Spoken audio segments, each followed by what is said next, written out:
Maiduguri hospitals seek government support to rehabilitate facilities as 29 lives lost, 321,000 homes destroyed, 858,000 farmlands swept away in Kebbi flood.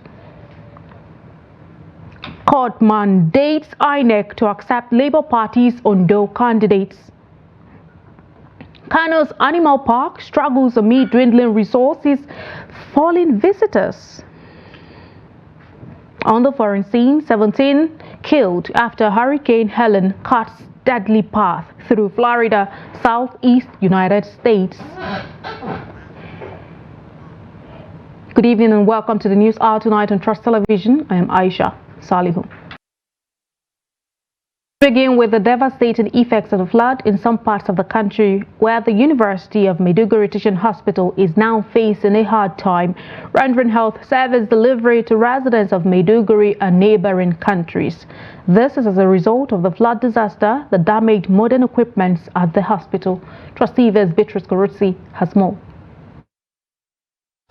The University of Maiduguri Teaching Hospital was one of the major infrastructure affected by the recent floods in Borno State capital, with most departments like the Cancer Center, Kidney Center and Trauma Center and other important sections completely destroyed.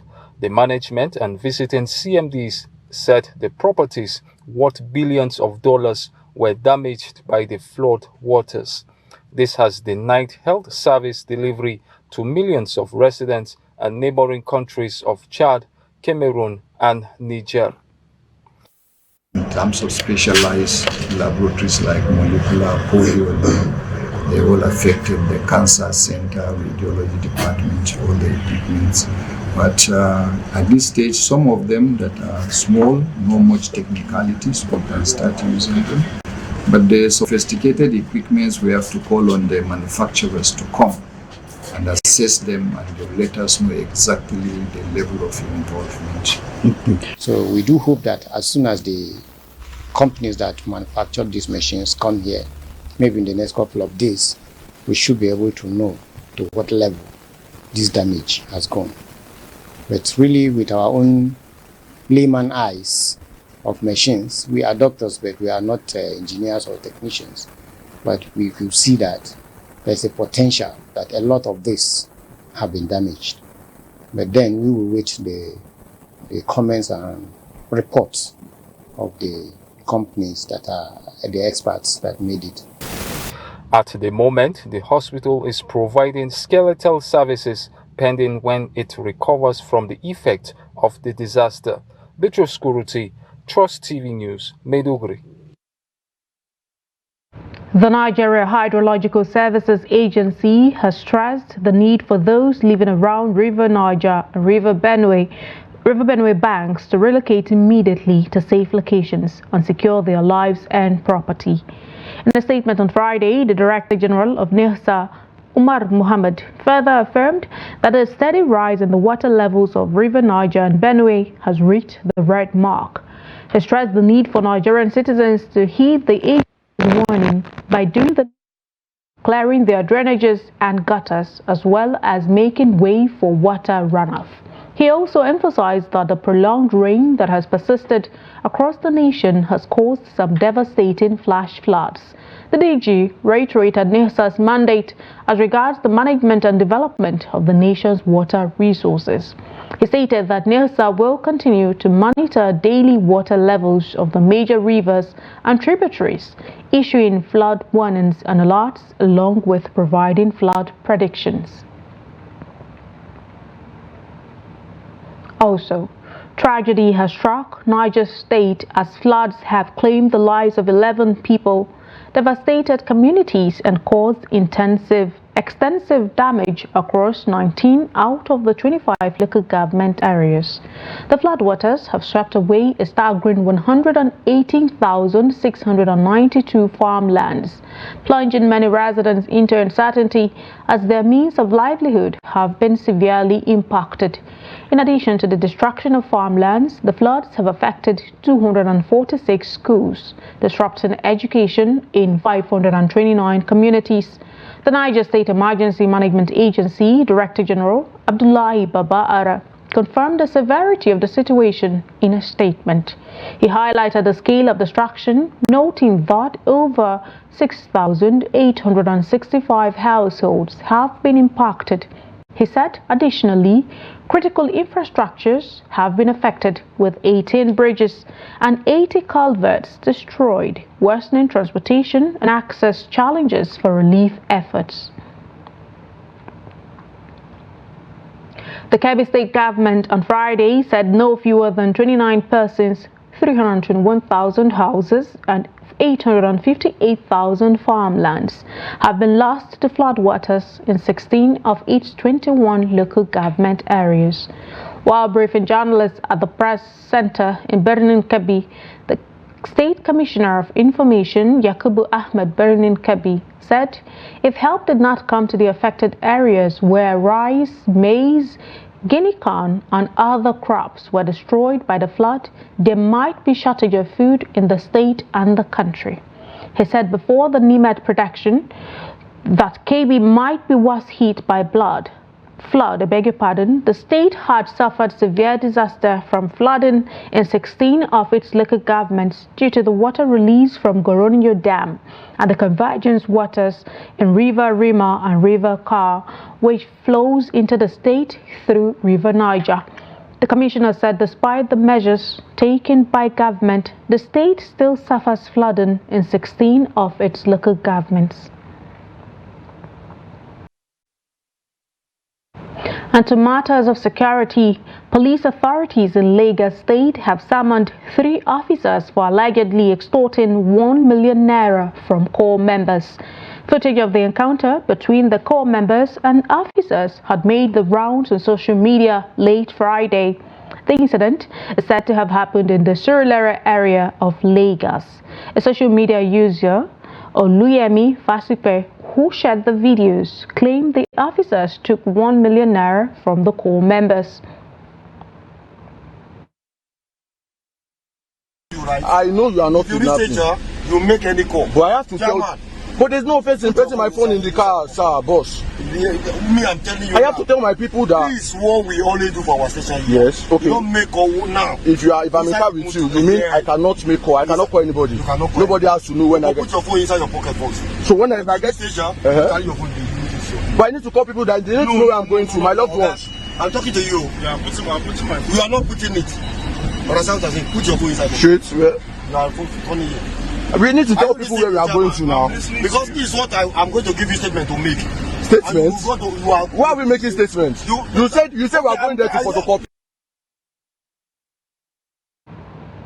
Away from Lagos, residents and some stakeholders in Jalingo have described as a welcome development the inspection tour across the 16 local government areas of the state by a security team to assess the security situation with a view to strengthening efforts to better secure the state. The tour follows some security challenges that have threatened the peace of citizens in the state. The report.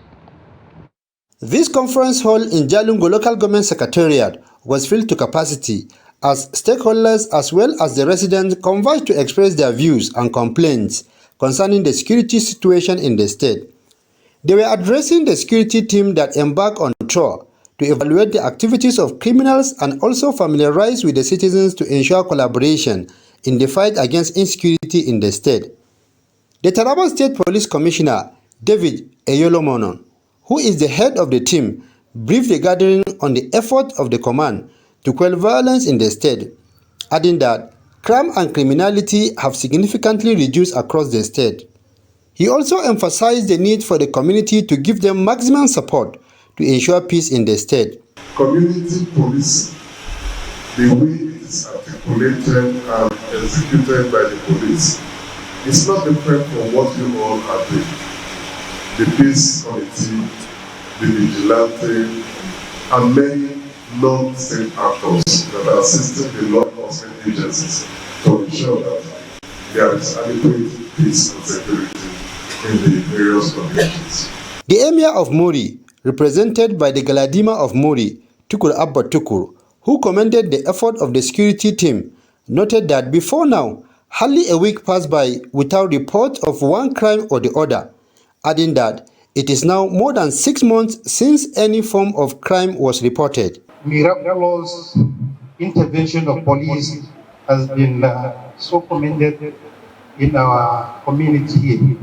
So I want to seize this opportunity to say a big thank you. And also, I want to extend them to His Excellency, the Executive Governor of Taraba State, Dr. Abukefas, for his tireless effort in seeing that Jalingo maintain peace and peace prevail. Speaking on behalf of former chairman of Jalingo local government area, Abdul Nasir Boboji, highlighted way people could assist the security agencies in fighting security issues that may arise in their communities. And also in line with your policy of community policy, I think there is need for us to consolidate the already mechanism put in place as that all of us who are beneficiaries now we can see with our eyes closed. And I think it's not just like this. So I want to commend you. Some attendees told the team their concerns about security in the area and expressed the hope that such concerns will be addressed. I am calling on everybody to keep into this and let us see how best we can be doing it in our own ways to assist them. What may be coming from the federal government may not be good enough to assist them to do what they ought to do. But by doing this, it will go a long way in helping them. Recently, more than 4 people were killed in our area and nothing was done. We are calling on the commissioner to please do something. Another person was also killed about 2 weeks ago. Still nothing has been done till now. We urge the commissioner to deploy his personnel to those places where those things are happening. The problem was caused by some women that used to gather there. Our appeal is that the police should come to our aid for peace to reign. The event was held under a peaceful atmosphere. And to judicial matters, as part of the programs lined up to formally welcome the 2024-2025 legal year of the Supreme Court, the Chief Justice of Nigeria, Justice Kudirat Kekereekun, will swear in 87 new senior advocates of Nigeria on Monday at the main courtroom of the court. A statement by the Director, Information and Public Relations, Festus Akonde, on Friday said the CJN will deliver a State of the Judiciary address with a view to highlighting the performance of the Supreme Court in particular and the Nigerian judiciary in general in the 2023-2024 legal year. In the same vein, other leading stakeholders in the justice sector will present speeches bordering on the state of the justice sector of the country. The Supreme Court commenced its annual vacation on 22nd July 2024, though the court started sitting on 23rd September 2024. The new legal year ceremony is now being formally held in accordance with its tradition. Justice Emeka Nwite of the Federal High Court, Abuja, has granted bail to Nigerian whistleblower Isaac Bristol, the man believed to be behind the prominent whistleblower account, PDOM Nigeria, 5 million naira bail with one surety in like sum. The judge gave the order in a ruling on the motion and notice filed by his team of lawyers led by Deji Adeyanju. He further ruled that the defendant must deposit his international passport with the court. Part of the bail conditions include that the surety must be resident in Abuja and depose an affidavit of means. The surety must also provide evidence of 3 years of tax clearance with 2 passport photographs. Isaac, who has been remanded in the Kuje Correctional Center since September 11, is standing trial for alleged treason and for mobilizing and soliciting support to unduly compel the government to act or abstain from certain acts through the End Bad Governance protest, false money laundering allegations against President Bola Tinubu, and unlawfully obtaining, retaining, and disseminating classified secret documents in contravention of the Official Secret Act 1962. The daughter of renowned human rights lawyer Femi Falana has vehemently denied bribery and corruption allegations involving her father and her brother Falz, linked to Bobrisky's reported prison sentence. In a post on her Instagram handle, she addressed the claims, which stemmed from accusations made by social media personality Martin Otse, Very Darkman, labeling them baseless and defamatory. According to Folakemi, rumors circulating online, which social media activist VDM amplified, falsely suggests that her father and brother were complicit in helping Bobrisky secure favorable treatment while in prison. She also claimed they were linked to an alleged attempt to bribe officers for a presidential pardon rumor she has now categorically debunked. She also clarified that Femi Falana has never had any communication with Bobrisky either directly or through an intermediary, and that her brother Falz was only approached by Bobrisky for financial assistance to secure a VIP spot while in prison.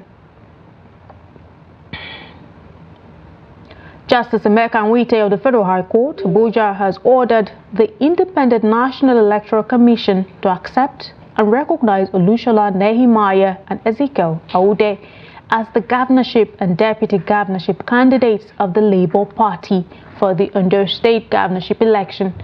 Justice Nwite issued the order while delivering judgment in a joint suit instituted against INEC and others by the DOE. Justice Nwite held that the second primary election held by Labour Party and which produced Nehemiah and Aude was valid and must be upheld by INEC. The judge said that there was evidence that Nehemiah ordered and paid the sum of 20 million naira for nomination form and was duly issued a form that led to conduct of the second primary election.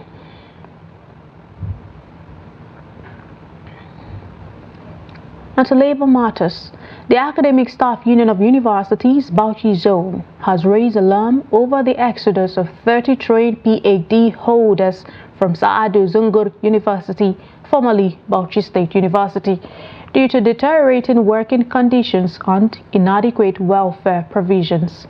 The development was highlighted during a press conference held on Friday where ASU officials detailed their concerns. Zonal Coordinator of ASU, Bauchi Zone, Namo Timothy, said the absence of an employee exit policy has forced many of the best scholars to seek opportunities elsewhere.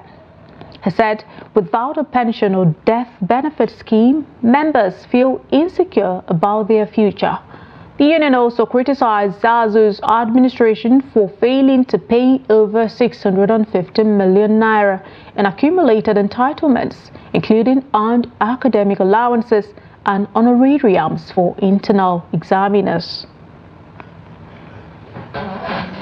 Moving to other stories, and now to health matters. Myth, misconception and cultural beliefs have been identified as major factors fueling vaccine hesitancy in the southwest region of the country, especially for childhood immunization. Hence, adequate sensitization is imperative to ensure acceptability so as to achieve universal immunization coverage against child killer diseases such as diphtheria, pertussis and tetanus, polio and measles, among others. Hamido Yegbade tells us more.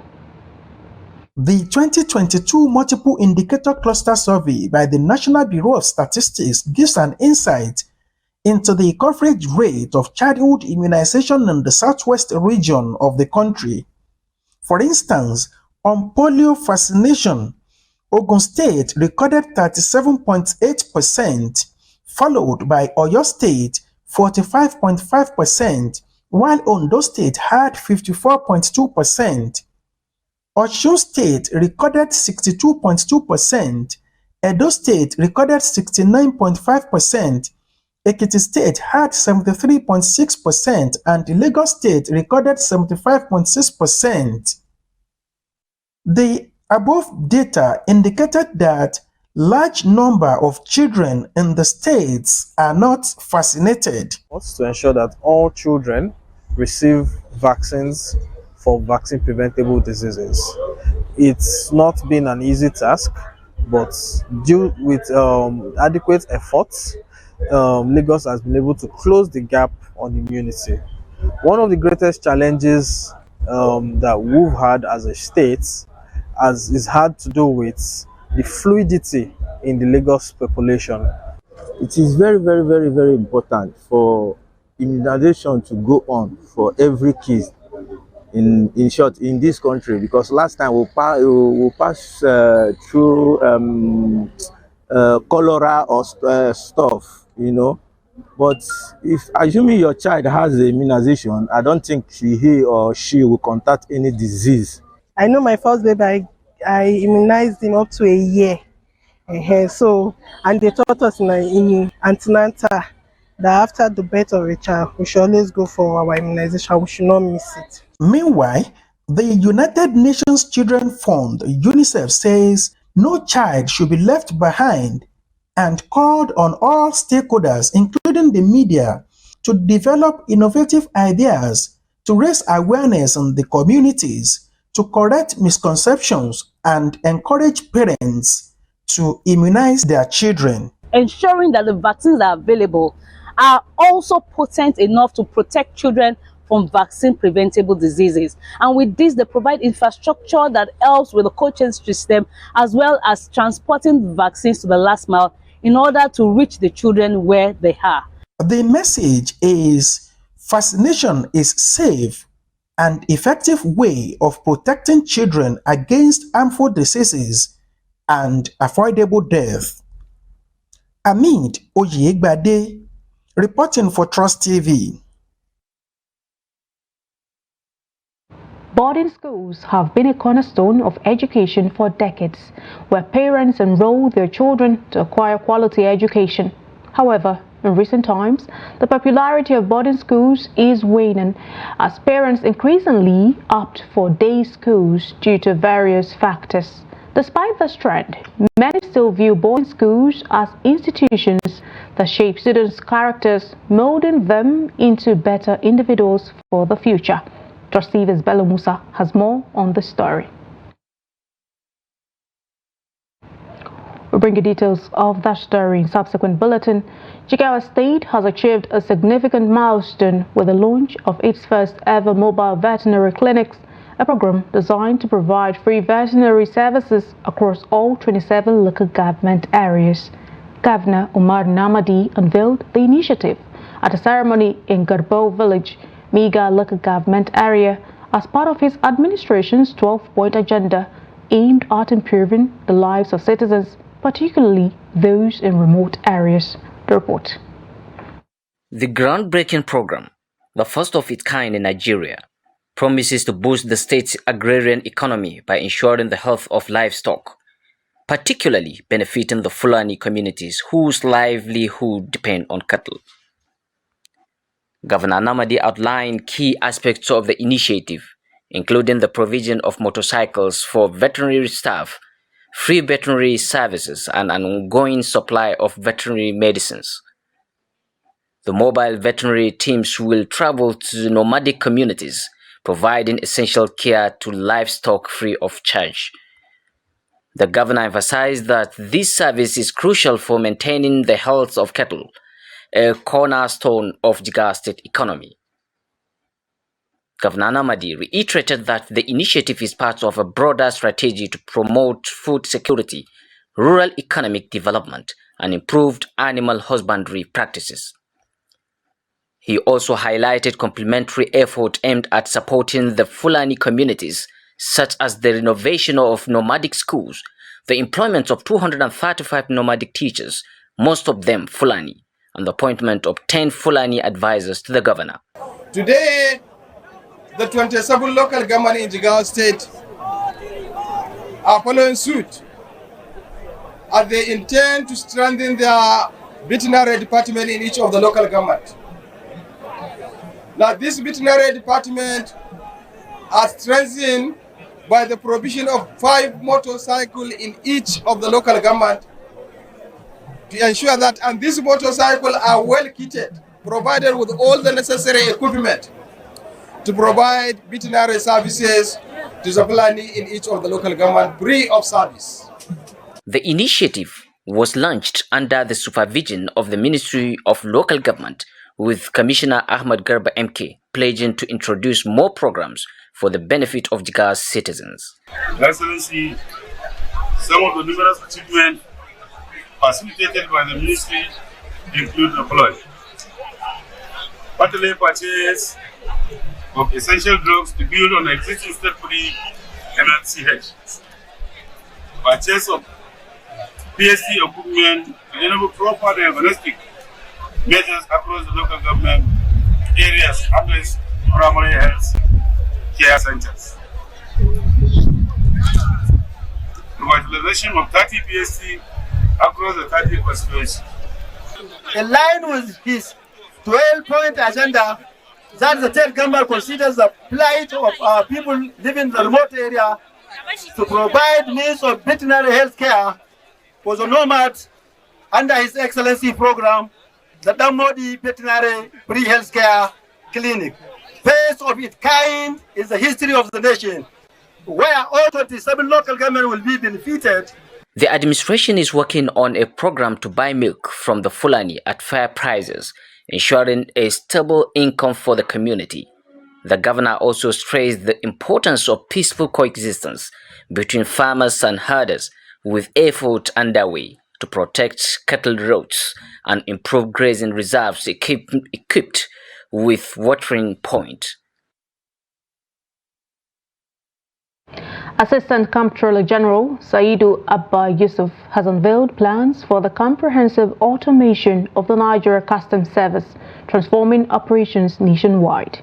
During his visit to the Oyo-Osun Command Headquarters, Abba Yusuf emphasized the importance of patriotic service, urging officers to conduct their duties with integrity.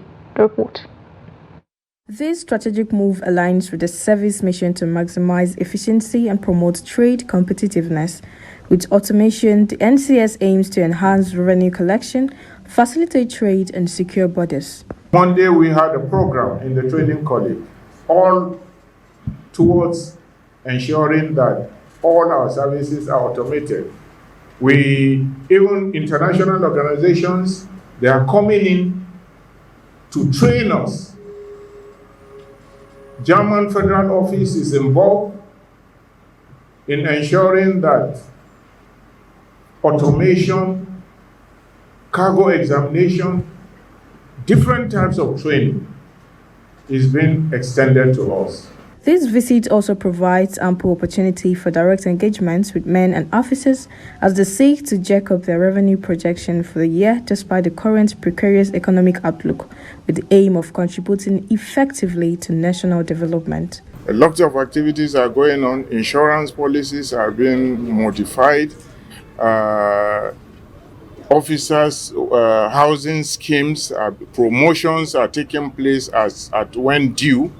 You know, we just finished promotion exams, and it won't take long, the results will come out. So these are things happening right now, and it's motivating officers.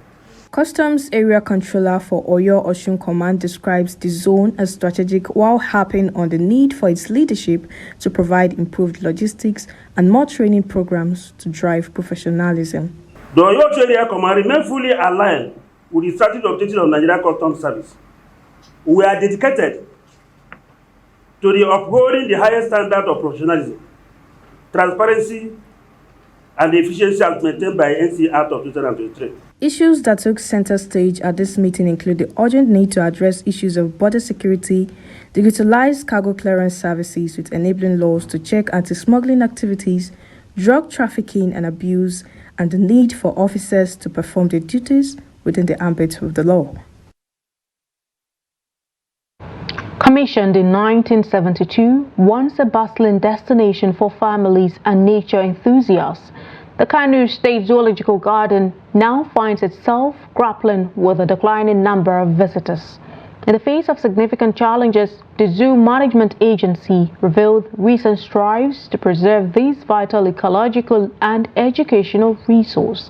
Trustee Abdulaziz Ibrahim visited the zoo and now reports. Kano Zoological and Wildlife Management Agency is tasked with the management of Audu Bako Zoological Garden, the Falgore Game Reserve, and open areas used for enforcement of wild animal law. Nestled within a sprawling 45 hectares, 54 species of animals make up the 230 animals residing here. From the dilapidating environment, poaching, to substandard feeding regimens, over the years, the 56-year-old Kano Zoological Garden has faced significant challenges. However, authorities say there are improvements in animal conservation efforts. We realized some of those animals that were not even breeding in captivity, we looked at age, we looked at feeding patterns, and when we improved the feeding patterns, now successfully we're having breeding programs like the common jackal, like the dog-faced baboon, like the startanga. We've recorded a remarkable success in our breeding program. Since the establishment of this agency or the zoo, we have never recorded the birth of a dog-faced baboon in captivity here. This is the first birth that we have recorded, which happened few weeks ago, about a month and few weeks. We have a healthy infant, a baby, like you can see now, and which she is highly protective of it. This is highly attributed to the qualitative feeding and also the high care, the medication that they used to get, and also the deworming that is happening quarterly a year, that is every 3 months. Once a vibrant hub for families and fun seekers, the zoo now struggles to attract visitors. While some visitors appreciate the environment itself, others highlight the need for more to be done to attract more visitors to the park. The zoo is missing a lot. The zoo is missing a lot because the only way you find people coming to the zoo most of the times is only, let me say, 3 ways. One is during festival, only festival. Secondly, Friday. Then the third one are students, mostly students. It means that they are missing a lot financially. And maybe the revenue it should be generating is not generating as much as it should be generating. The zoo is a working project. I believe by next year when we roll out, we have a magnificent plan. If you see the design, I think this zoo will be the best in Africa. Hopefully, there is light at the end of the tunnel, judging by the optimism of the agency to actualize the full potential of the zoo and wildlife park. Abdulaziz Ibrahim, Trust TV News. Meanwhile, the Lagos State Wastewater Management Office on Friday sealed off Orchard Shopping Centre's premises located along Orchard Road, Etiosa, for discharging wastewater onto the road and public drains, thereby creating environmental nuisance and endangering public health. This was disclosed in a statement shared on X by the State Commissioner for the Environment and Water Resources, Takumbo Wahab, on Friday. Wahab advised all persons or organizations in the habit of discharging untreated wastewater and sewage into the environment to cease or face sanctions. He said the necessary sanctions will be served to the property, the owners, and the occupiers in line with the provisions of the Lagos State Environmental Management and Protection Law 2017. Wahab reiterated that the Lagos State government has zero tolerance for environmental pollution and degradation. Welcome back. Nigeria and MasterCard have announced a partnership aimed at supporting 1 million African farmers to improve yield and agricultural productivity. The project plan includes support for 1 million agricultural workers across Nigeria, Kenya, and Tanzania, with a focus on enhancing financial inclusion and digital access to critical services, as well as support from the African Development Bank. The partnership deal was sealed during a meeting between Vice President Kashim Shettima and executives of MasterCard Corporation on the sidelines of the ongoing 79th session of the United Nations General Assembly in New York. Speaking during the meeting, the Vice President, who is representing President Bola Ahmed Tinubu at the annual global event, noted that the initiative has transformative potential for Africa's food security drive. He said the partnership is an important milestone in Nigeria's quest for comprehensive financial inclusion and agricultural empowerment. The Minister of Communications, Innovation and Digital Economy, Bosun Tijani, explained that the partnership will provide digital access to critical financial services for agricultural workers to significantly boost productivity and economic growth in the sector.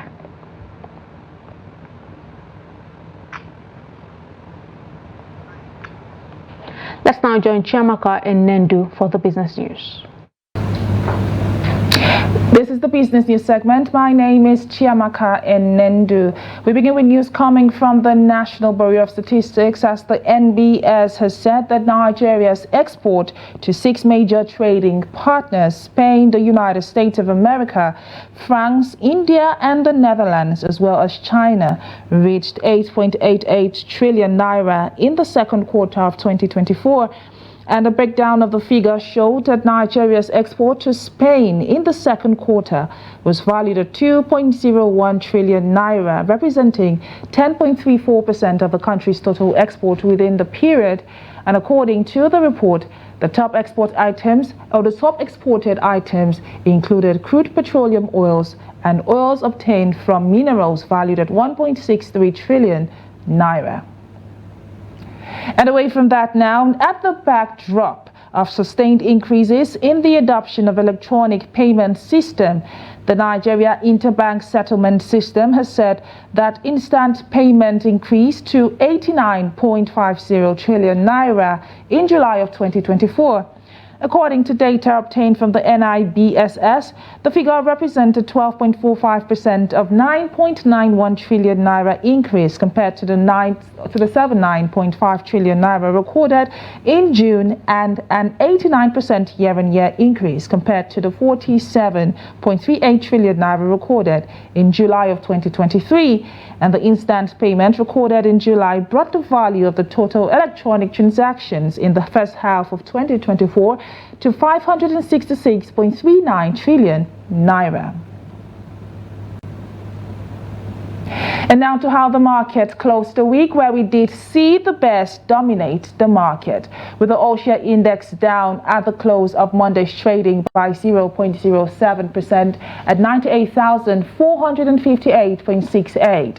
Meanwhile, the market capitalization closed at 56.6 trillion naira, with the volume of trade summing up to 797.214 billion and the value of trade at 6.6 billion naira, while 7,763 deals did exchange hands on the floor of the exchange on Friday. And now to the major gainers, where we did have Better Glass top the gainers chart and up by 10%. Same with we also did see that Maya ended the day as one of the major gainers and up by 9.93%, going for 7.75 cover per share price. And D Capital also ended the day in the gainers chart and up by 9.90%. And now to the bottom losers chart, where we did have losers chart and down by 9.76%, going for 2.68 naira cover per share price. And NMFM also ended as one of the major losers and down by 9.50% at 31.90 naira cover per share price. And on that chart, we also do have UPL down by 8.85%.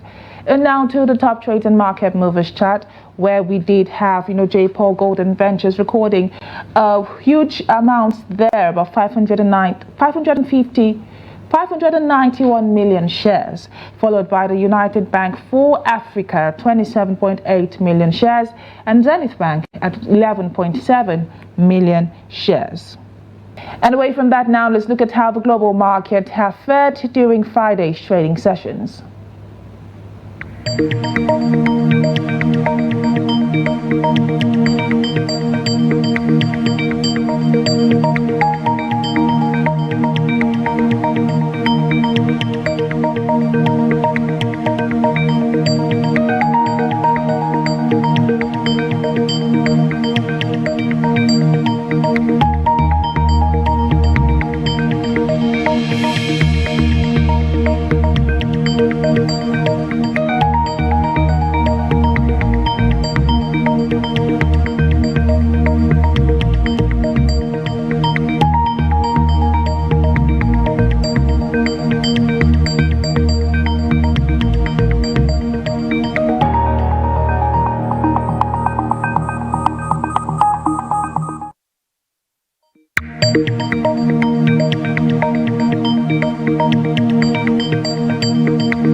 the commodities market, oil prices remain stable on Friday, supported by China's newly announced stimulus measures and positive economic growth prospects in developed nations.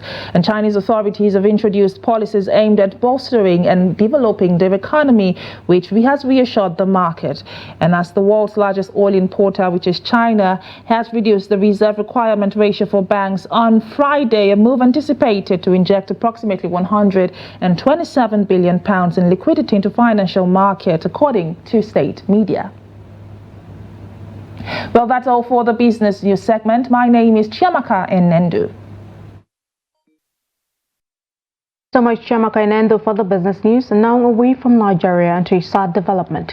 Hurricane Helen has killed at least 17 people and caused massive flooding across the southeast United States on Friday, knocking out power for millions of customers.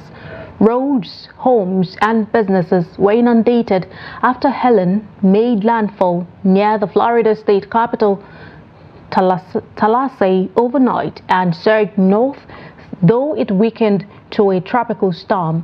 The National Hurricane Center reported historic and catastrophic flooding and warned of flash floods in Georgia's largest city, Atlanta, as well as in South Carolina and North Carolina. Up to 12 inches of rain was forecast in the Appalachian Mountains, with isolated spots even receiving 20 inches. In Perry, a town near where Helen slammed into the coast of a powerful Category 4 hurricane, houses lost power and the gas station was flattened. Still on the foreign scene, Guinea's army says it locked down the city center for a short time on Thursday following reports of gunfire near the presidential palace. According to a diplomatic official, a handful of dissident soldiers opened fire on special forces surrounding the palace before special forces overpowered them. The official also alleged that the soldiers were loyal to Colonel Celestin Belivargue. Belivargue's body was found earlier in the week, a year after he mysteriously vanished following his arrest by the special forces. In a statement on national television, the ruling military junta, however, denied reports of gunshots, referring to them as fabricated. He advised residents to go about their lives as usual. Since soldiers overthrew President Alpha Condé in 2021, the country has been led by a military junta.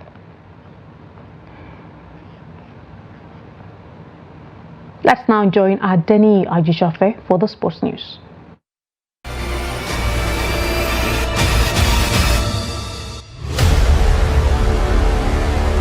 As the tour series of Lekki Scrabble classes draw near, President of Lekki Scrabble Club, Samuel Aniko, says every participant at the tournament are potential winners. 2024 Lekki Scrabble classes has been onboarding different strategies for players to experience unique tournaments with top prize money increased and more incentives added for players. During a meeting with the media, Aniko emphasized that 2024 edition is a classic tournament where Scrabble players will experience a more organized event laced with innovations to develop Scrabble sport.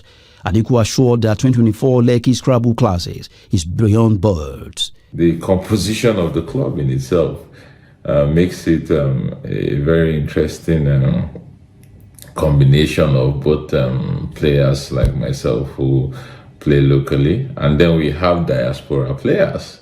Yeah, so we have players from all across the world, in the United Kingdom, in Canada, in the US, in the Netherlands, and they are all going to be a part of this event.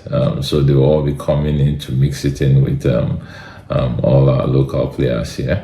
The president explained further on club members engaged the winner of 2024 edition, including celebrities, matchup, while appreciating stakeholders for their support. Overall, I think Lekki Scrabble Classics 2024 is not one that any Scrabble-loving player, any Scrabble enthusiast will want to miss, because it's going to be a lot of fun. And if you do miss it, I'm not very sure you'll be happy with yourself by the time you begin to see all the stories and all the beautiful things that we have lined up you really feel you have missed out. As part of Nigeria Independence Day celebration, LSC 2024, a special edition is to improve on the growth of Scrabble, create awareness and an avenue to discover more talent that will further drive home the dominance of Nigerian Scrabble players across the globe.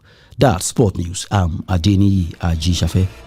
Very well then, and that wraps it up on the News Hour tonight on Trust TV. Do not forget, you can always follow us across all of our social media platforms and also join our YouTube live stream for more news, programs and documentary.